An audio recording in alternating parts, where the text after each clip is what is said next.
Сәлеметсіздер ме достар, бүгін сіздермен бірге өтетін тақырып passive voice, яғни ырықсыз етіс деп аталады. Яғни осы ырықсыз етісті нұсқа талдаудағы сұрақтармен, келген сұрақтармен талқылайтын боламыз. Ең бірінші passive voice-тағы сөйлемдерді табыңыз. Ең бірінші passive voice деген кезде to be diseases и плюс verb 3 немесе ed. To be-дің кез келген формалары олар am, is, are, was, were, been немесе be деген сияқты. Енді to be-ларды тауып алыңыздар. Is, were, are. Мына жерде бізде to be-дің кез келген формасы жоқ, be да жоқ. Сол үшін өшіріп тастаймыз.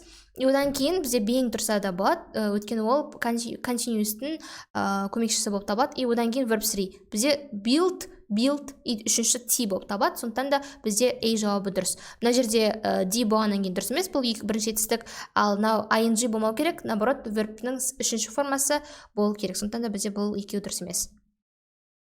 Дальше the sentence in passive voice то же самое. Passive voice берілген to be, здесь сразу to be-дің кез келген формасы, am, is, was, were, been немесе be, и потом одан кейін verb 3.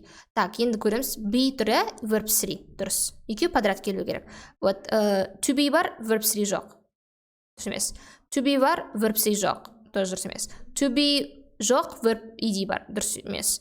Так, ed бар, мына жерде бірақ сөйлем сұраулы болғаннан кейін басында to be кетіп қалған, тоже дұрыс. Так, are, to be бар, ed бар, дұрыс. Қалғандарында to be да жоқ, verb ed бар болған, to be жоқ. Сондықтан да бізде жауабы A, E, F. Дальше passive voice-тағы сөйлемдерді тоже табыңыз. To be и verb 3 дейміз подряд тұрған. To be, verb 3. To be, verb 3. Дұрыс. Так, дальше. To be, verb 3. Take, took, taken. Verb 3. Дұрыс. Так, to be да verb 3 да жоқ мына жерде.